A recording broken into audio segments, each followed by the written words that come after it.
My name is Deborah Cantor. I am a realtor with Keller Williams, and I specialize in senior transition. So I have an SRES designation, and that took a lot of time and work to achieve. And the idea of it, I actually got it many years ago when I was doing real estate on Cape Cod and working with many seniors in various forms of transition there, and really fell in love with, I think, the philosophy behind the designation. So we all know realtors, right? And we all know realtors who really just want to get your home sold yesterday, and they have a lot of, I think, energy and immediacy. They've got a great sense of wanting to get this done for you yesterday. But that doesn't work always, right? For us who have a lot of planning to do and memories to put in boxes or give to children or make some decisions about. So one of the things that I think I found most important about being a realtor to seniors in transition is having empathy and patience and listening to what not only you need and want, but what your kids might need and want for you, and helping navigate through that, because it's a lot. If anybody is still living in the homes that they raised their families in, it is daunting, to say the very least, to imagine how do we do all of this. It's also daunting for your kids to think about how do we pack all this up if you haven't prepared for them? So we have some wonderful speakers today. Erica to my left, who's going to talk a lot about how do you plan and organize when you've got treasures and memories and things that are hard to let go of and organize, and that's one aspect of thinking about leaving your home. But the aging in place concept is a really important concept as well, which is, wouldn't we all like to stay in our comfortable homes as long as we can without fear of hurting ourselves, having any kind of injury, having the right tools in place, accessories in place to make sure that we can do that safely. So Anthony is also here, who's going to speak to that and talk about things that his company provides. First and foremost, a free audit of your home, where they will come in and they will look at what your physical needs might be. We might, by the way, be talking about your parents, for some of us in the room who have aging parents, and you're here today thinking about them. So Anthony can address a lot of the tools and toys. I was shocked at the first time I saw his presentation at all the things that are out there that could assist you in living at home, giving yourself and your family peace of mind that you can do that safely. So it'll be really, I think, very interesting to hear from him.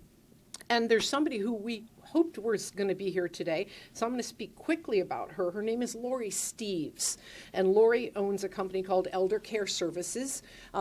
You have my card on that brochure that I handed out. If you need to reach Lori, you can call me. I only have a couple of her pamphlets because we expected her to be here, and she's sick today, unfortunately. But Lori provides in-home, non-medical assistance to anything and everything that you might need. So it could be transportation, it could be getting some things around the house done, paying bills, taking you to appointments that you need. Many of us have kids that don't live locally, and so we might not have those resources. So that became incredibly apparent to me when I moved back to Massachusetts after being in California for 6 years. And I got back here and almost immediately had a horrific accident that had me bedridden for many months. And I have a working husband who works outside of the home, and I was really stuck. I didn't know a lot of people in this area, although I was moving home to my home state. My family are in many other parts of Massachusetts, and so nobody was really in the Millis area, which is where I live. And it was hard. I have 2 dogs that need to be walked and fed and cared for, and I had a home to run and groceries, and how is all this going to happen? I wish I knew Lori. Because I would have hired her. I find her rates to be very reasonable, but more importantly, she has a team of about 18 people, I think 18 or 20 staff that she hand selects for each client depending on their needs and personalities, which I think is super important to take into account. And they will even travel with you. So if you have her team on board with you to help with some things, and you are going to the Cape for 3 weeks in the summer or whatnot, they would actually go with if that was something you desired. So her company's really cool, Lori Steves with Elder Care Services, and you can always reach out to me and I can give you more information, or her contact as well. And of course we have the wonderful Jay Marsden, and some of you have heard him speak here before, and he has a radio show I was unaware of, so I can't wait to hear that. And Jay and I connected because I really wanted to put these kinds of sessions together to make sure people know there are many, many options. And if you don't know how to tell your kids why and how you can live at home safely, then it becomes sometimes a really challenging conversation to have with them. But if you know that there are tools out there that can help you, then you can have a better conversation with your kids. Jay can help you have a better conversation with them as it relates to estate planning and your wishes, things that you want and you want done or not want. And where I come into it is that moment or day that comes that you decide this house is too big, it isn't manageable, the bedrooms are upstairs, this isn't going to work for our lifestyles anymore. And then I think it's super important to think hard about the realtor that's going to work best for you based on current needs. So it could have been that once upon a time, that aggressive, high-energy realtor who was just going to make it happen and get your home sold in a week, and oh my God, where are you going? And you have no time to plan, and you didn't get to put Erica's good suggestions into play yet. That's not going to be maybe the energy that you need, but what you need is somebody who can really be more empathetic to what's happening in your lives now. So without further ado, and we'll certainly be around later to chat with you. And I am just, I wanted to pull these things out just to tell you that I try to think of myself as somebody with a tremendous level of resources for you. So, there's a lot of guides and books. This is one I really love. It's called The Complete Elder Care Planner by Joy Lovard and Loverdy. I think is how she pronounces her name, The Complete Elder Care Planner, and it's phenomenal. It's where to start, what questions to ask, how to find help. It's a great book. I ordered it on Amazon. It wasn't terribly expensive. I'm still getting through this book. There's also resources, and I'm waiting for this edition. I don't know if you all have seen this before. It's the Seniors Blue Book. So it's local. They're supposedly have just come out with the new print for 2024, so trying to get my hands on that, and when I get it, I'll make sure folks know how to reach it. But it's another really phenomenal resource of absolutely everything you can possibly think that you might need to age in place at home. So without further ado, we're going to start with Erica Salo, right? Did I do that right? Salu. I never do that okay. right. No, you did it right. You've done it right before. It's a little tricky last name. And Erica can talk more about how to organize.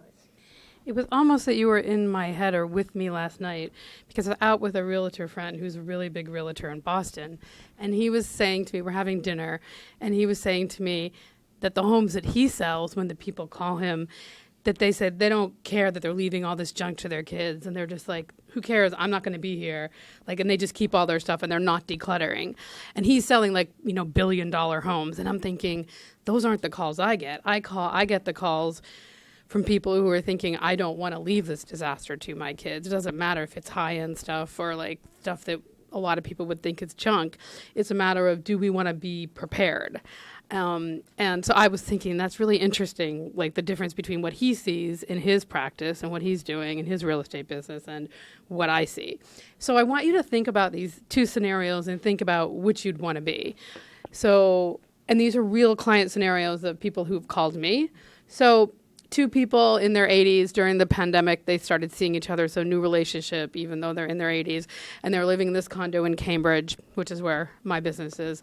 And then one of them started getting dementia, and one of them was in the hospital, and the other one went to the hospital with the partner and fell and injured himself. So now they're both injured, and they both are needing to move into this like new facility that they want to. That the kids decided that okay, they can't stay in this condo by themselves anymore, but it's on Nantucket, and how are they going to like go through the condo, which has tons of stuff in it? It's definitely overcrowded to begin with. So I get the call. But at that point, the couple, they're not making decisions. They're not there going through the stuff. It's the kids. One of them, the kids coming from overseas, very far away in the Middle East. One of them coming from California. One of them from Brookline. So like I'm working with 3 different people who have different ideas.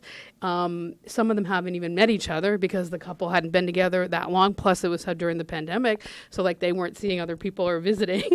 And so that couple didn't get to make decisions. They get to say a few things to the people, like opinions. And they would say, oh, my mother told me she wants that bowl. That's that kind of thing. That's one scenario. Second scenario, a woman in her 70s calls me and says she's been in this house that's been in her family for years and years, and she's been there for like 45 years and wants to downsize because wants to move into a smaller place and wants to work with me. So that person is going to get to make all the decisions, even though they might be hard ones and she has to really work at it. But it's going to be her choice of what furniture she keeps, what stuff she's going to keep, and why. So if you think about those 2 scenarios, I would say most people would want to be in the number 2 position, that they get to make those decisions themselves and sort of be on top of it. So that's why I think being prepared is super important. And sometimes we need help with that, and sometimes we can do it on our own with our family members. Sometimes people call me and say, okay, I attempted to do it with my friends and my family, but that's not working, and I need a professional. I just want you to think about those 2 and like which you'd rather be and why. The other thing about being prepared is sometimes we don't know what's going to happen. Yes, of course, we know we're going to get older unless something happens and we die before we get older. But there's also unexpected injuries, things like that. Like I'm walking now, but the last time we did this panel, I wasn't walking because I broke my leg and I couldn't walk. There's a lot of stuff I suddenly couldn't do in my home. And because I was super organized, I could call my friends in and say, can you go downstairs to my office, open that door, get out this thing, go to that file cabinet, open this, and get out the file that's called this. I didn't have to be there. I could be upstairs. I couldn't go down the stairs. And they could find stuff for me. And they'd come over and go, wow, like, how do you know where everything is? And I said, because I'm super organized. And they were surprised. And even like gifts I'd bought ahead of time for people, I'm like, it's someone's birthday. If you go downstairs into my guest room and open this drawer, that's where my gifts are. And this is the gift. Can you get it out? And that's where the wrapping paper is. And like people were just shocked. So it also saves us time and a lot of energy. And also if something happens unexpected, so you have an illness, you have an injury, things are going to be way more smoother. So think about that too. That's also another reason to get prepared. I want people first, before I start giving you like some strategies, and the handouts that I put on the chair, you can use those. And they will make more sense once you've heard what I have to say. But before I delve into what to do, I would think that we want to just think about what are the reasons for clutter or reasons for things that we might have in our home that we don't need. Because then if we think about that first, then we can think about the best strategies to use. So just thinking about that can be helpful first. So one main category, and I'm just going to give a few because this is a short presentation, but there's a lot of reasons for why we keep things that we're not using. One can be just a psychological attachment. For some reason. So just think about like certain things and why you might be attached to them even though you're not using them. Another can be simple is one of the psychological attachment is fear. Like, so a lot of times people fear that they're not going to be creative if everything's really organized. So they think like that they're sort of mutually exclusive. You can be organized or you can be creative. So people that like to make things or even like cooking, that getting organized is going to make them uncreative. And that's completely a myth. Or they can fear that they're going to, if they put something away and they don't see it, that they're going to lose track of it. So not being able to see it means it doesn't, like, that's it. They don't have a system to remember where something is. So that's about being better organized so you do know where things are and you can put them away so they're not just, like, all laying out. The other is clutter a substitute for something else that we're missing in our life. So maybe we need to have better relationships and go out and see more people, or we need to feel safer in our home for some reason. And maybe like what Anthony's going to talk about, the ways you can make your home safer. A lot of times a nesting mentality. So like animals, they've done a lot of research on clutter and animals and how people keep things to feel safe, because it kind of like gives a padding to their home. It feels like sort of like they're nesting, just like an animal. So that can be another reason to think about, does that apply to you? And one can also be like living in the past. So we believe, Peter Walsh, who was Oprah's organizer after Julie Morgenstern, who was like the big organizer that people started to hear the word organizing and knew what it was. And he used to be a psychologist. So he had this TV show. And I remember watching, this is a long time ago, before there were tons of organizing shows and before Real Simple had an article about organizing all the time. And he talked about thinking and asking yourself, and I really love this, is do you think your best memories are behind you or in front of you? And so the people that believe, like I still have really good memories that I'm making, no matter how old we are, they're more likely to let go of stuff that reminds them of the past. So like they don't have to keep the train tickets from when they went to Italy 10 years ago, because they're going to be going on another trip somewhere else soon, and they're going to have new memories, and they don't need all of that stuff to remind them. So something to think about is anything that you're keeping just because, it has a good memory, but you really don't need it. Like you still have that memory. Or maybe you could take a picture of it and keep that and not all the other stuff. Another thing can be control, just feeling like when we let go of stuff, we're losing control. Another psychological sort of myth that can get in our way.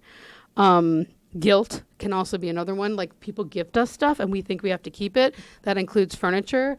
And this realtor that I was out with last night when I was having dinner, he actually was mentioning how, because he lives in this really small place, and I said, you don't have a lot of stuff. He's like, because it's in my other homes in the attic. And I was like, really? I never knew, because I hadn't been to his other homes. And he says, yeah, like I have all this furniture that I don't even like, that I've inherited, but I feel like I have to keep it.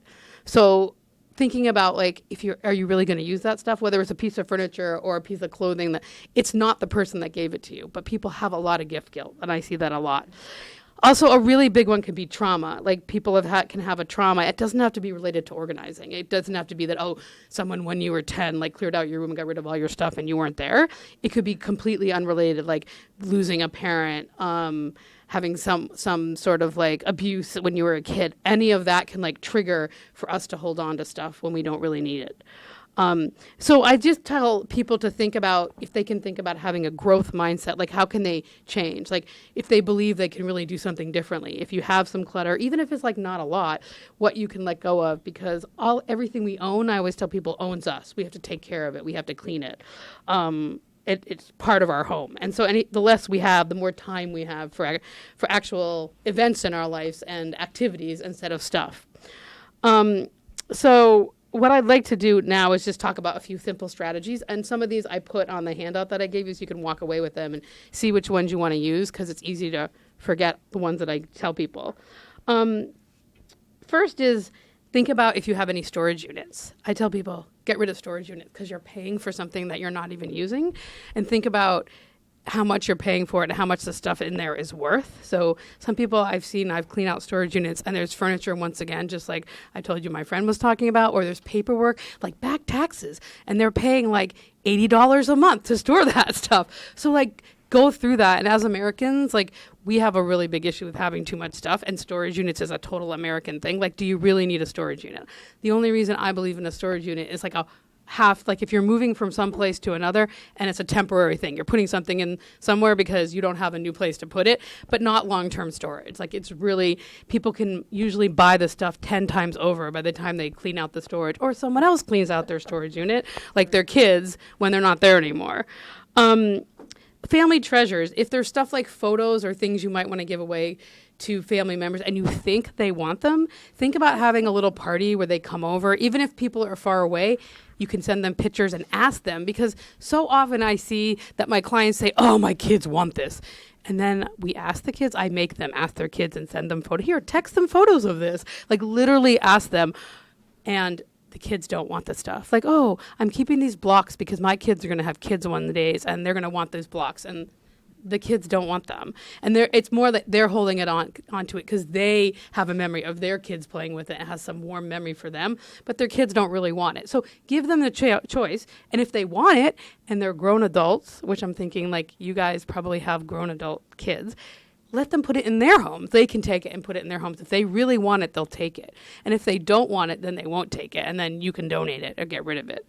And think about when you're donating, to donate to places that you believe in the mission so that you'll feel better about it. So think about like if you really like Habitat for Humanity or Dress for Success, like anywhere where you believe in that mission, you're more likely to want to let go of it and say, it's going to go to a really great home instead of just bringing it to Goodwill or like Salvation Army where you don't know, like maybe, or if you support those organizations, that's good too. But you really want to make sure you're just donating stuff that's really useful so that they don't have to like spend their manpower like getting rid of it. Also, like limit your live in the real world and your expectations about what something's worth. So a lot of my clients are like, oh, I'm going to sell that. But when I tell them to look online and look at past sales of what that item went for, not what someone is listing it for, but literally like go on eBay and see what that's going for and what someone actually paid for it, they're like, oh, it's really not worth that much. So like one of my clients had a bunch of Max books from Sweden that were like gorgeous, gorgeous, gorgeous. And she thought they were worth something, but they really weren't. They were worth like maybe $20. And it's like, oh, well, you're really going to go online and list that and sell it for $20. So think about also what your time is worth, what you want to spend your time on and this time in your life. And if that's really, how you want to spend your time. The other thing that you can do to maintain once you start getting rid of stuff, because a lot of my clients, a big thing is how do I maintain this organization once I've let go of stuff and then organized it, right? Like letting go is just one step, and I'm talking more about that than actual physically than how do you store the stuff you do keep and how it could be better organized. But one tip that I give my clients, and it works for them, is a 10-minute tidy at the end of the day. So like you go around and you like put stuff away that you might have left out so that when you wake up in the morning, just like having a fixed bed or a clean kitchen sink, like everything's washed and you wake up to something that's completely clean, like a clean slate. It's the same thing with the stuff that's like accumulates around the day. Like if you put stuff away, then when you wake up in the morning, you wake up to this clean slate and it's sort of uplifting. So think about that. Just a 10-minute tidy can be a really good thing to do.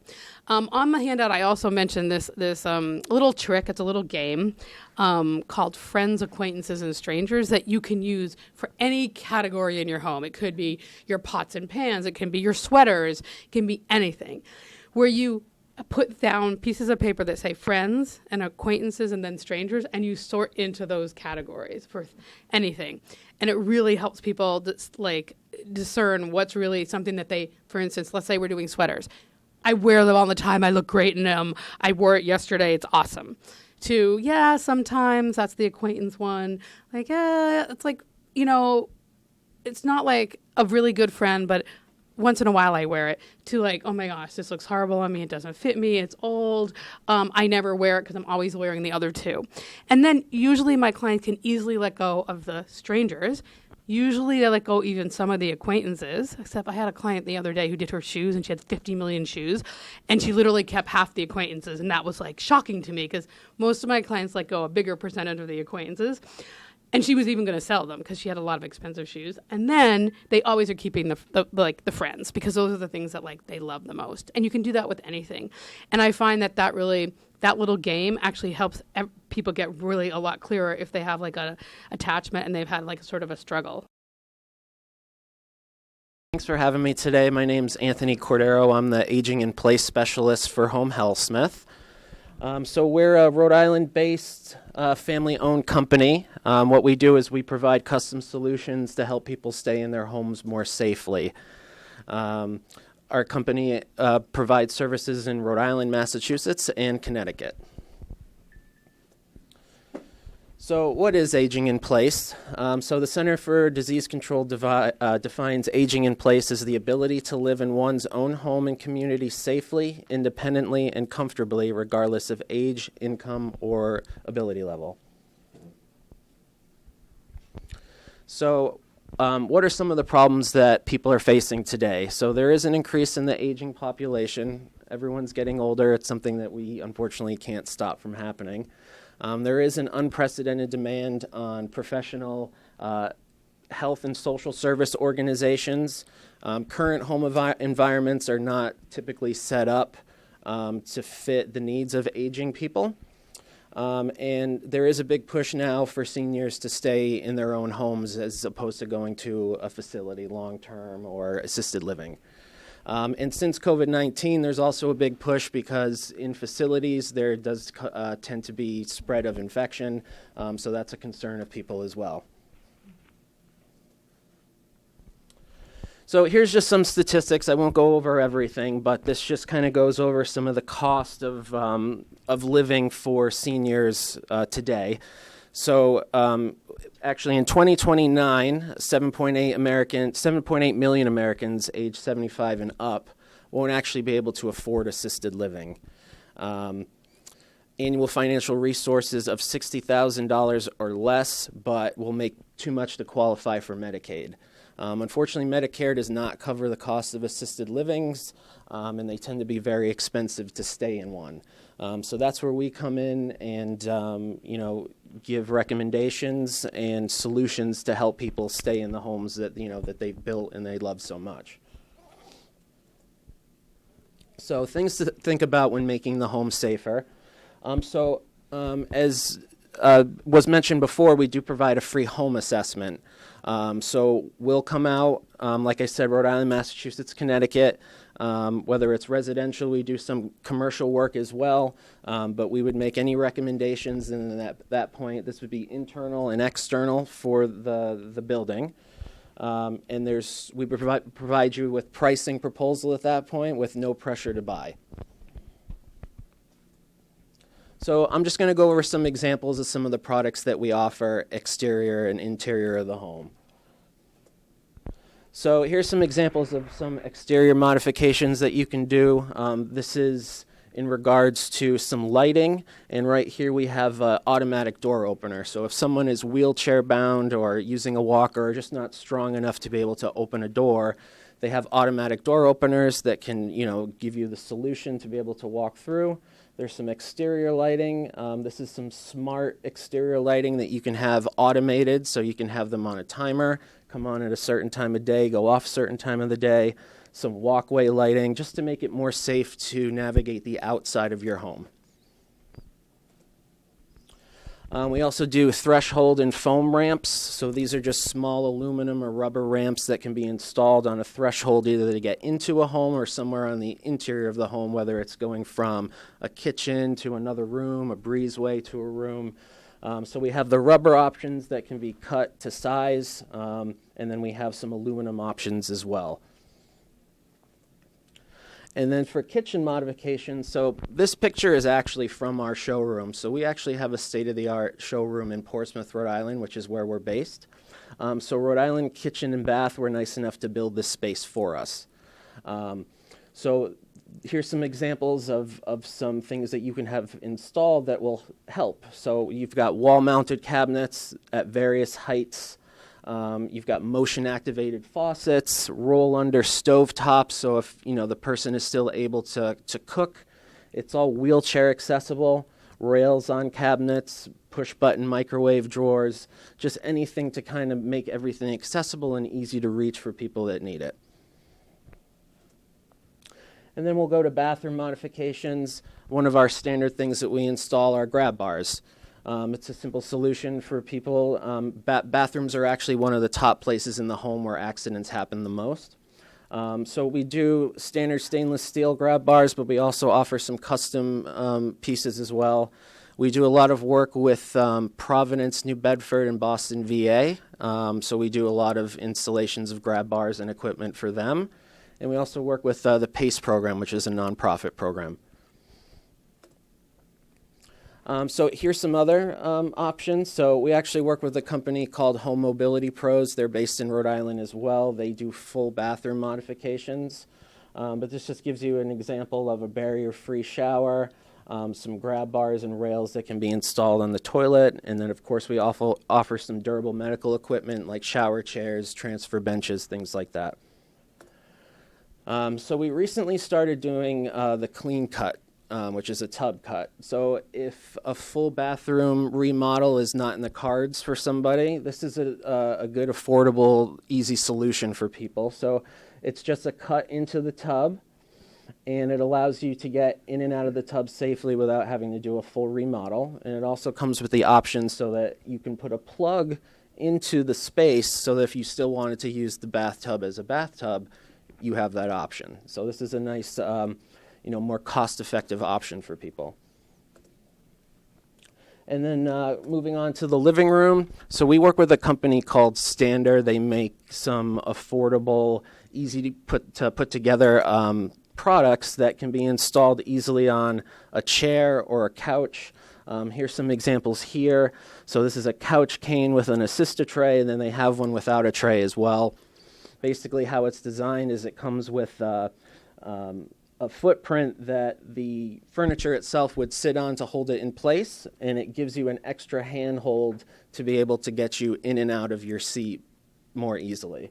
And then it comes with the tray option as well, so you have a 360-degree tray that you can swing. So, meals, writing checks, whatever you would need to do to use that functionally.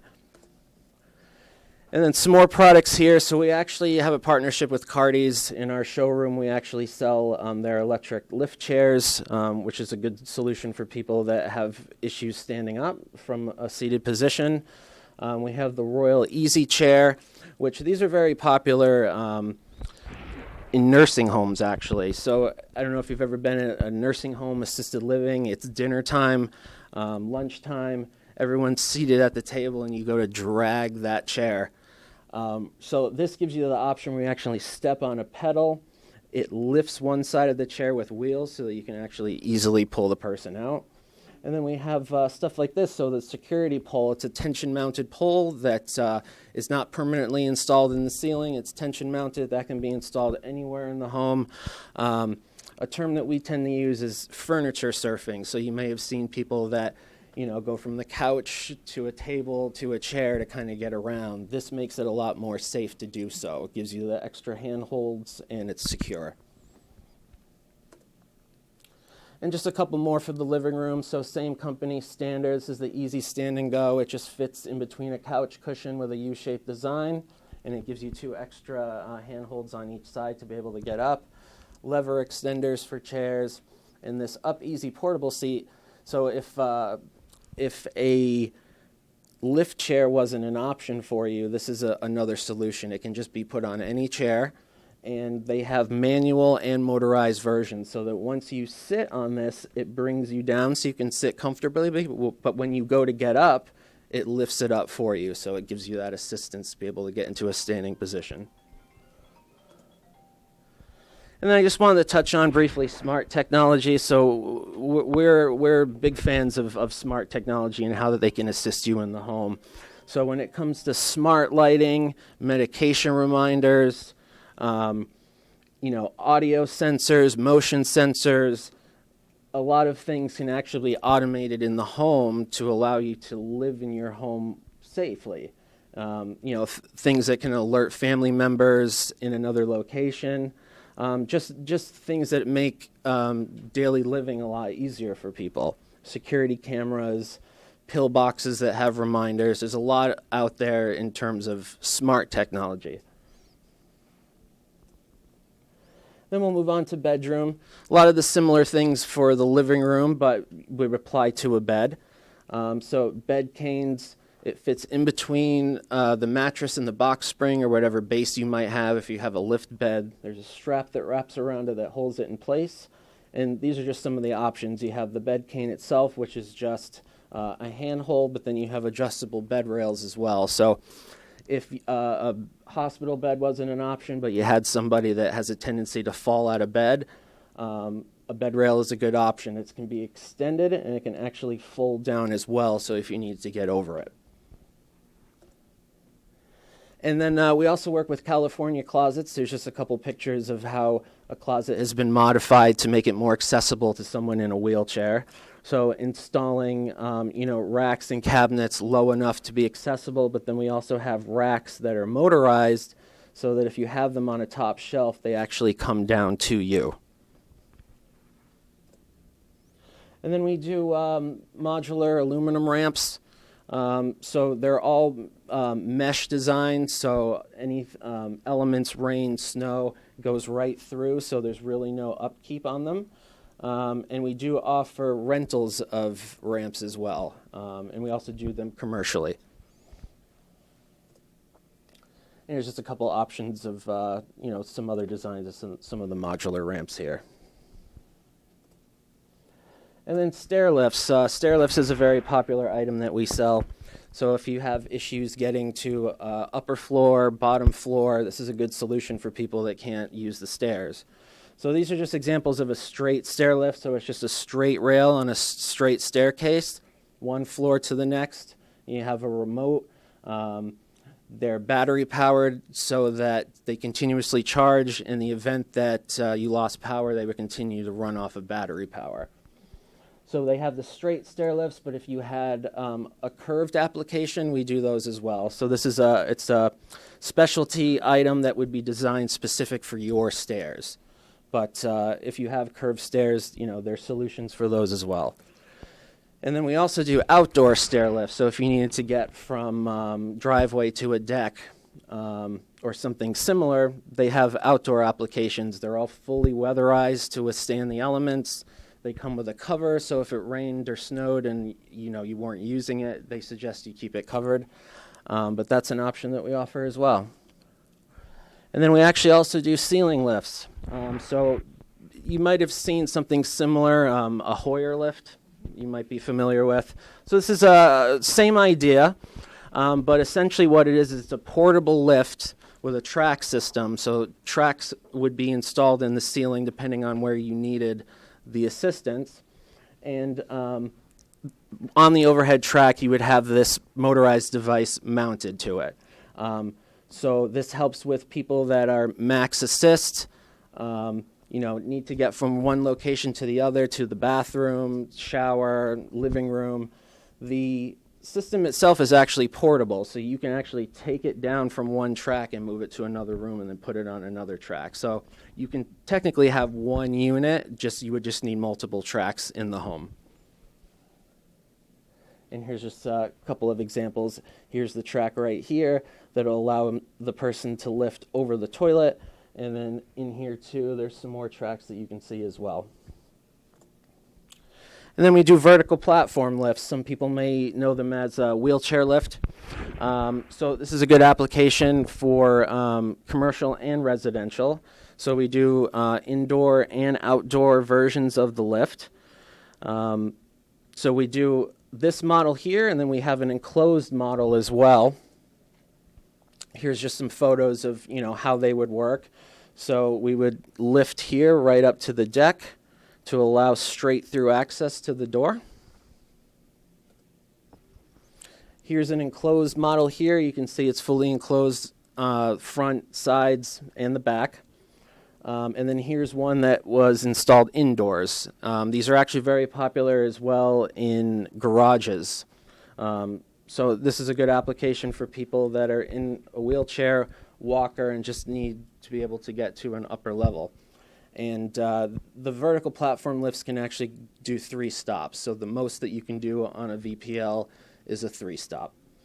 But that's where elevators come in. So we actually do elevators and dumbwaiters. So Inclinator is the company that we work with. They've been in business for over 100 years. Very customizable down to the finishes, gate design. And a lot of people are actually surprisingly going with elevators nowadays. It's more frequent. It actually increases the value of the home, and it's just a really good solution for people if you can afford it. And these are just some custom options here just to show you. They do glass options, the different wood finishes.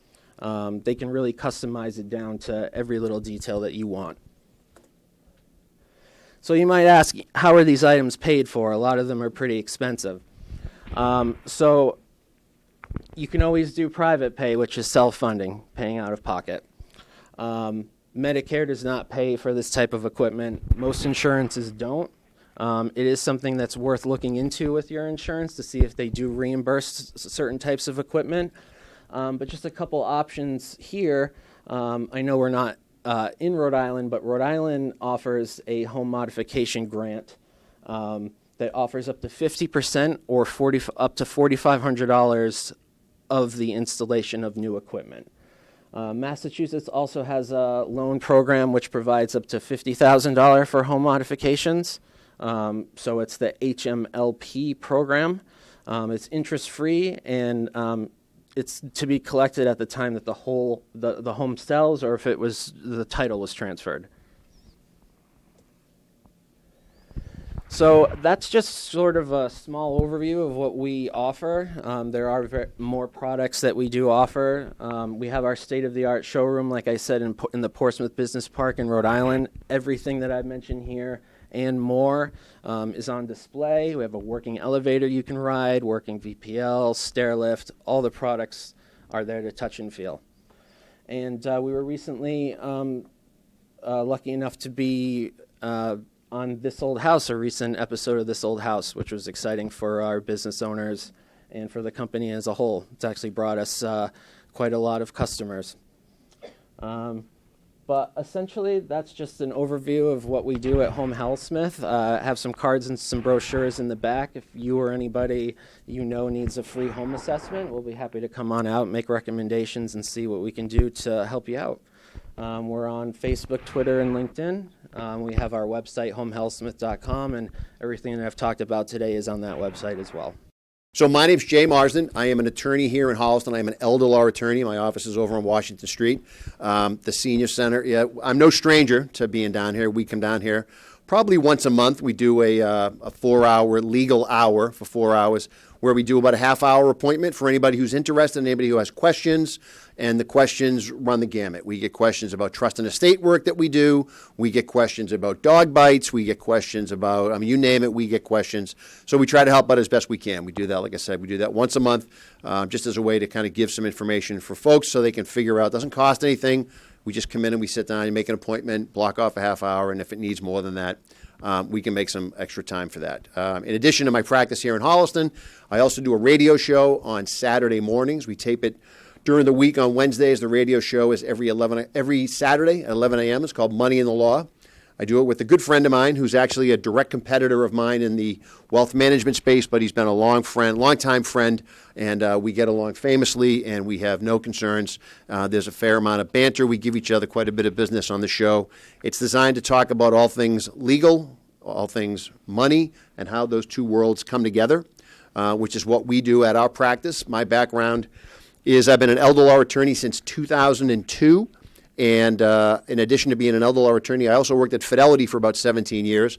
So I was an investment advisor with Fidelity, and we've carried that on to our law practice. We also manage money for clients. We feel that that's a real value add for our clients because they get a chance to have a conversation about some of the legal issues that they're dealing with. And the legal issues, especially in this space, always lead to financial conversations. And so we're able to plug those two conversations together, make sure the left hand and the right hand know what's going on. In some conversations that we have, it's a little counterintuitive to the standard financial planning approach because of what we're dealing with, right? And what we're dealing with is people's health, people's concerns, right? People's making sure that they can take care of themselves. And so one of the questions that we get all the time is, why did you guys choose elder law? Why do you play in the estate planning space? And my answer is very simple. It's the one area of practice that I am and will experience every single thing that my clients experience. Okay, I'm not a bankruptcy attorney. I hope I don't go bankrupt, but I'm not a bankruptcy attorney. I'm not a criminal attorney. I don't commit a lot of crime, at least not that I've been caught for. But again, I haven't had to use a criminal attorney because I didn't want to be in that space. Okay, we don't practice intellectual property law. We practice estate planning and elder law. And all of the things that this team, and this is what we're going to talk about today, is the importance of having a team, I've experienced firsthand, okay? The driveway that I live in, if anybody knows where I live in Holliston, the driveway goes like this. The house is down here, the driveway starts up here, and it goes like this.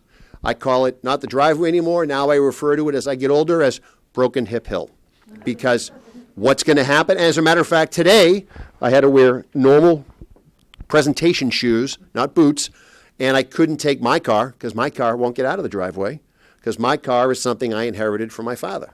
It's a 2008 Candy Apple Red Grand Marquis that is not known for its ability to traverse snow and ice. It's great in Florida. There's probably a million of them down there, but it's not good up here in the snow. So I had to borrow my daughter's Jeep because I wouldn't make it to the top of the driveway, okay? In our house, we have an old school, you remember those old jacuzzi tubs that you used to be able to buy? You know, you put them in, you thought it was super cool, right? You turn the timer on and the jets would go on. Well, we've had this thing for 100 years. It came at the house. I've never used it once. And every single day when I have to take a shower, I have to, remember how high those things are? I have to climb over the thing. And I'm looking at all the bathrooms that are walk-in bathrooms that these guys are showing, and I'm saying to myself, that would be nice. That would be really nice. I go on vacation. What happens when I go on vacation? I take a shower. They put you in that porcelain death trap, right? That if you drop any soap on that thing, it's like being on a skating rink, right? Now, I lay a bath mat in the shower. Because why? I don't want to fall and break my neck, right? All of the things that my clients experience, right? The organizing piece of it. Both my parents, they passed away in kind of short order, so we had some clean out to do. They weren't real organized. So right now, I'm driving around with, you talk about clutter, I'm driving around with a it's got to be from the 80s, food processor that was mom's. So I'm keeping that. Why? I don't know. I don't process a lot of food. I'm making a lot of stuff at the house. But it was my mother's food processor, and it's in my car right now. It's also in my car with a small, probably this size, gold bust of John F. Kennedy. Why? Because that was in my bedroom, and when we went to clean out the house, this thing's hanging around, and I said, so I can't throw that out. I've had that for 55 years. Who here doesn't want a gold bust of John F. Kennedy, right? I mean, of course you put that. What else did I get walking out the door because it wasn't organized? Remember those old steamer trunks, right? I got a steamer trunk full of, what was it? Oh, that's right, every notebook for every class I ever took in college, all right? So I opened that up, and I thought to myself, wow, let's see what kind of student I was. A lot of them are pretty empty, but there's some notes in some of them. And I said to myself, well, I shouldn't say this. My wife said to me, what are you bringing that home for? What are you going to do with that? All that's 100 years old. Get rid of it, right? I need some help organizing. This is why we practice in this space, right? We are going through the same exact thing that our clients are going through, okay? So when we talk about the importance of planning at home, we talk about, it used to be 3 T's, but now it's 4 T's, okay? It's tools, it's taking control, it's the talk, and it's your team, okay? And let me tell you what I mean by that. When I say tools, every one of our clients that we talk to, we say to them, if we need to help you, if mom or dad need help, if you need help, if the kids are going to help you, we need a basic set of tools to do that. And the reason is because I may not always be able to make my own decisions. My kids may have to step in and make decisions for me. My wife might have to step in and make decisions for me. That hill that I just talked about, Broken Hip Hill, that I have to go out and shovel every time it snows, if I go down for the count, shovel in the snow, somebody's got to jump in and make some decisions, right? So I need a certain set of tools to do certain things, which is to make these decisions. What are those tools? It's a basic set of estate planning documents. And I'm not talking about the wills and trust piece of it, because the wills and trust piece is what we call probate when you pass away. We're talking about living. This is about living your life. So what you need to make sure you have is you need to make sure that you have a healthcare proxy. And the person who's your healthcare proxy needs to be able to be your healthcare proxy. Okay? Now, what do I mean by that? Well, we get this all the time. Jay, I got a healthcare proxy. We're good. Save your breath, Jay. My sister's my healthcare proxy. How old is she? 90. Where does she live? Well, she's in a nursing home. Well, why is she in a nursing home? Well, she gets dementia. Okay. She probably can't do the job. And who's the backup on your healthcare proxy? It's my cousin. And where does he live? Oh, he's dead. All right. Now we got nothing. All right. We got nothing. So you need to have a healthcare proxy because somebody's going to have to make some decisions. Okay. The other thing you need to have is a power of attorney. And it's the same analysis. Who's going to make financial decisions for you? Do they have the ability to make those decisions for you? Those are the things that somebody's going to need to step in. If your goal is to stay home, and some of the repairs and the upgrades and the modifications that you need to get made are going to be done by these guys, somebody needs to be able to use your resources to pay for those modifications, right? Somebody needs to be able to handle that type of plan. It may not be permanent. This might be a temporary situation. But those are the two things that if somebody says to me, what do you lay awake at night worrying about? Those are the two things that I worry about. When my parents were sick, those are the two things that we leaned the most on to help take care of them. Now, there's two other things that we ask you to have as part of your tools. And why do I keep saying tools?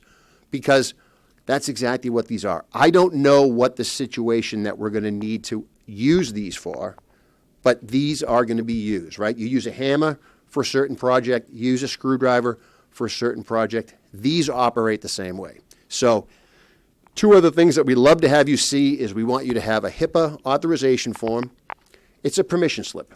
And what it does is it lets everybody talk to who they're supposed to be talking to about your protected medical information. So, for example, we use this. There's 3 kids in my family, me and my 2 sisters. We use this where one person would use the HIPAA authorization form to talk to the home health aide. One person would talk to the nurses. One person would talk to the pharmacist. One person would talk to the insurance company. And we didn't have to keep saying, hold on, I'll put them on the phone. Hold on, I'll put them on the phone. Yes, it's okay to talk to me. Because at some point, you don't know the answer to some of the questions. The questions like, what was the name of your first dog? What was the first boy you ever went out with? What was the street you lived on? Sometimes those things get hard to remember. And everybody's so worried about information that using that HIPAA authorization form helps facilitate taking care of people. That's what it does. So it works hand in glove with your healthcare proxy. And then the last thing we used is a living will or advance directive that says, hey, look, if I can't make call the shots, if I can't make the decisions, this is what I want those decisions to be. Care and comfort measures. Don't hook me up to a machine under the sun. This is what I want to have happen. We call those your living documents. We call those probate while you're alive. The idea is that those are the things that we're going to use to let you keep doing all of these things. You can't be at the house anymore. You're going to come live with me. I got to hire a realtor. The realtor is going to say, well, can mom or dad sign the paperwork? Can you sign the paperwork? No. Are you their power of attorney? I am. Problem solved. If we can't solve that problem, don't worry. The state has a solution. We'll go to probate court. Things move rapidly there. They do not move rapidly there. I'm joking. They move slow, slow, slow. We're trying to make these things easier for you, okay? That's probate area life. Those are your tools. Those are the things that we need to help you do what you need to do, okay? Take control. That's the second T. Tools, take control. What do I mean by take control? I probably spend more time than any 55-year-old. I know, you can't believe I'm 55. I spend more time in assisted living facilities and nursing homes than most 55-year-olds I know. My friends, I can't have a conversation with them about how nice this facility is that I just visited because it's so far outside of their understanding of whether or not they need to do that. But I go all the time. And as I get older, I look at these things very, very differently. When I was younger and I would run into these places, I would run in, I'd see a client, I'd run out. Now I go in. Now I talk to the people in the admissions office. I talk to the business development people. Tell me about your facility. Tell me what your facility does. Tell me how your residents exist here. Are they happy? Are they not happy? What's your census like? Who do you see? I'm asking questions, A, for my clients, but B, I'm asking for me, right? Now, I don't know if that's my path. I don't know if that's where I'm going to go, but I can be certain that I want to know what my options are, and I want to know what those options are when I don't have to worry about what my options are. If I just casually walk in and I'm not a candidate, I'm not looking to go someplace, I'm not under the gun, there's not an emergency that's hanging out there that I have to say, I got to find a place this weekend. It's like trying to imagine buying a car, your back's against the wall, right? You buy the first car, I just need a car. This can be, in some ways, this can be the same way. We've put off making this decision for so long, and now we have to make it, and we're under the gun, and we might not love the decision. So I tell people, shop around. Take your time. Get comfortable with the process. I know that we don't want to think about this. Everybody wants to be independent. I hate being told what to do. Ask anybody in my family. My wife will tell you, you want to get Jay to do something? Tell him he can't do it. Then he'll go do it, right? I don't want to do those, but I have to. This is the reality. And if I want to take control of what this situation looks like, that's what I'm going to do. I'm going to go and I'm going to check them out. And then I'm going to start checking off boxes. And I'm going to say, you know what? I don't like this place. Any number of reasons. I don't like the parking lot. I don't like the color of the foyer when you walk in. I don't like the rug. I don't like the food. I don't like the way they treated me. I don't like the parking is terrible. You're going to find all these things. But then there's going to be other places you can say, you know what? That's not that bad. I could see this. You know, we've been to a couple places around here, some of them very high end, so I don't need to worry about it. If it's super high end, you need to say to yourself, this place is really nice. Can I afford it? And if I can't afford it, what would affording it look like? Does affording it mean I have to sell my property, which means I need to have a broker's name on speed dial so that when I'm ready to make a move, I can make a move, because if rates go up, I might lose some money. Who's on my team that I can talk through this? And am I willing to make whatever sacrifices are necessary so that this could be my soft landing if that's what I have to do? So this is about taking control of the situation. You're not going to walk in, they're not going to kidnap you, they're not going to lock you in a room. You're just going in and you're kicking the tires and you're saying to yourself, is this for me? You know, we have a lot of clients that move to Florida, and when they go to Florida, they come back and they go, how's Florida? And they say one of two things. Weather's okay. You know, it's nice, warmer, better than here. But then they start talking about the arrangement that they've made in terms of their living arrangement. Some of them go to Florida and buy a condo. Some of them go to Florida and buy a house. And then they always ask, how's the setup? And they say, well, you know what? What I didn't realize when I bought the condo is there's other people that live there. And they're kind of annoying. And there's a forced sociality, if that's even a word, that I don't love. And I really wish I had known that before we pick a number. Other people buy a house. And I said, well, how's the house? You like the house down there? They said, the house is nice, but there's nobody around. I got to go looking for people. There's nobody here. I got to pay for everything. It's expensive. You think pool guys were cheap? No. You know, you got to do all this stuff. They didn't do any homework. They went down, they made an investment, they made a choice, and now they have to not necessarily live with it. They could do something different. But they weren't necessarily ready for those types of, they just dove head first, right? Who doesn't want to go someplace where the weather's nice? So this is what the taking control part of it is about. It's about looking at your options, understanding your options. Because your care continuum is home, and if it can't be at home, it's got to be someplace else. And so we're talking about staying home. So talk to these guys.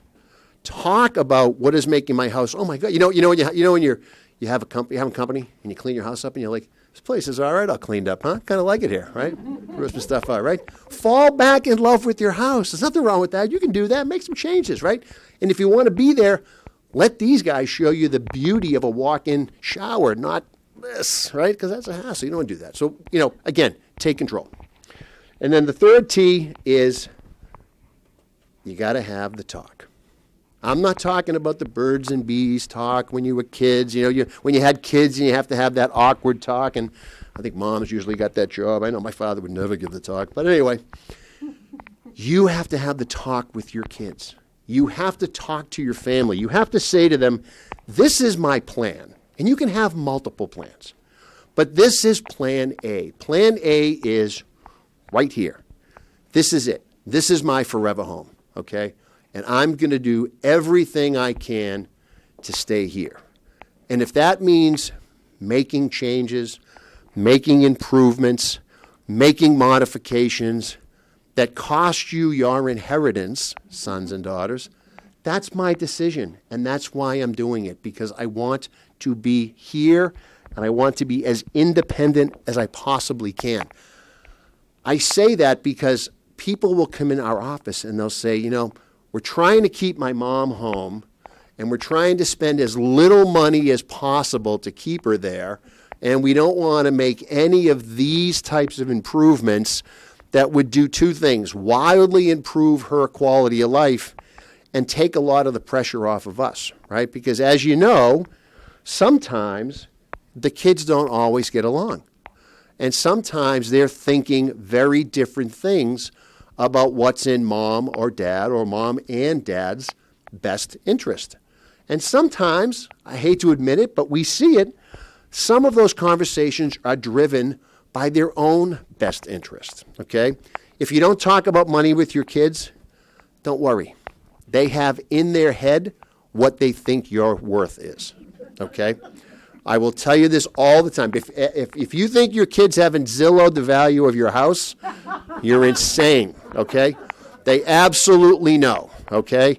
And then they start doing some math, right? And they go, well, let's see, they get Social Security, they get a pension, they don't spend a ton. I know they go out to eat once a week, but it's 99. It's not Smith & Wolenski's. So I have an idea how much they have. I'm telling you, they have it. They have an idea, all right? So if you don't want to have this conversation, you're going to have some problems. Having this conversation, having the talk is critically important to setting the groundwork as to what things are supposed to happen if you can't make those decisions. And we've had both ends of the spectrum come in the office. We've had clients that come in and say, I don't know maybe how much my mother and father have.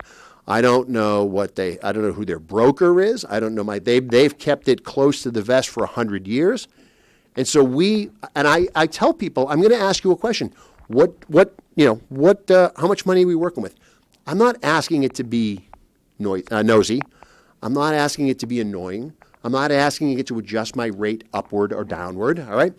I'm asking because money means no urgency. If somebody comes in and says, look, the only asset we have to work with is a piece of real estate. It's my parents' house. That's it. Now we have a problem. We have no liquidity. We got to figure some things out. It makes it really, really hard.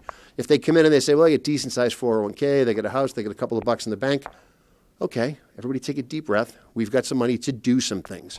So have the talk. Explain what you want to have happen, and then talk about what happens if that can't happen, because it might not be the case. I don't know how my health is going to hold up. I don't know if some diagnosis is out there that's going to find me and is going to put some pressure on my kids to have to make some decisions about me, but I want them to know two things. Number one, here's what I'd like to see happen. And then number two, and this is a little bit deep, but I want to release them from the guilt of the decisions that they may have to make, okay? And I say that because we've seen it. And we've had clients who are just beside themselves with an inability to do what they had hoped they could have done for reasons that are 1,000% out of their control. And so one of my purposes with that conversation is to say, again, guys, this is what I want to see happen. I want this to happen right here, but if it can't happen, don't worry about it. That's fine. That means that forces outside of my control have intervened, and we need to make sure that everybody understands what's going on. So those are the 3 T's, and as I said, I added the 4th, team. Team. None of this happens in a vacuum. You want to be able to make sure that you can turn to people and get answers to those questions and help you with those tools and be able to answer questions based on their years of experience that will shortcut the mistakes that you might make along the way. They'll be able to tell you, here's the modifications we can make. Here's probably what you should do with your house. Here's how we make getting around your house easier. Let's unload some of these high school trinkets and all this other stuff. Let's kind of clean things up, and let's move forward. So if you have a team, the team can work with all these people and do all those things so that your A plan can stay your A plan, and if your B plan and your C plan have to come into play, then that's fine too. These guys have seen all those scenarios, and they thought to themselves, oh my gosh, what am I going to do? And everyone, like I said, every one of these folks here, with all their expertise, I look at every one of them, and I look at them a heck of a lot differently than I might have 20 years ago, 10 years ago, and I'm already thinking, where in the house can I put an elevator? I know I need that stair thing going down the back because those stone steps are going to be the death of me. I know I got to clean up my house. It's a mess. At some point, I'm not going to be able to be in the house maybe, so I got to figure out what my new living arrangement looks like. This is the team that you want to have. This combined with a lawyer and a financial advisor, they can sit down, they can have these conversations with your family. You call the shots. Take control. work with your team, make sure you got the tools, and don't forget to talk. Thank you for attending. We appreciate it.